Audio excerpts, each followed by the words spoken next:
Nabii mkuu ambaye ni kiongozi wa kanisa la Ngurumo ya Upako, Mheshimiwa Dr. Joe Devi, ametoa mchango wa shilingi milioni 50 kwa Chama cha Mapinduzi mkoani Arusha kwa ajili ya kuwezesha kampeni za mgombea urais wa Jamhuri ya Muungano wa Tanzania Dr. Samia Suluhu Hassan, ambaye anatarajia kufanya kampeni za uchaguzi mkuu mkoani Arusha kuanzia Oktoba 2 mwaka 2025. Fedha hizo zimekabidhiwa kwa katibu wa CCM mkoani Arusha Musa Matoroka kwa niaba ya mwenyekiti wa CCM mkoa kwenye ofisi za chama hicho zilizoko mkoani Arusha, huku akimtakia heri Rais Dr. Samia Suluhu Hassan kwenye kampeni zinazoendelea kwenye mikoa mbalimbali hapa nchini, pamoja na kukishukuru Chama cha Mapinduzi kwa kumpa fursa ya kuchangia kampeni hizo.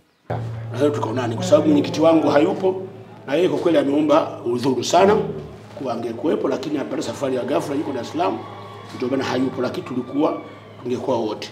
Sasa nilipoona mwenyekiti hayupo na mimi nilipo ngamla, ni jambo ni zito.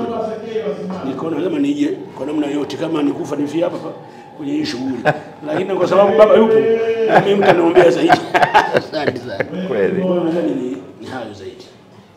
Kwa kweli sina lolote la kuongea, nadhani asante. Asante sana. Asante.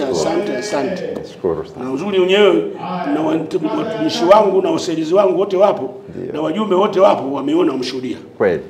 Kwa kweli tukushukuru na tupige salamu kwa mama na kwa waumini wenzetu wote. Sawa. Asante sana. Asante sana. Nashukuru.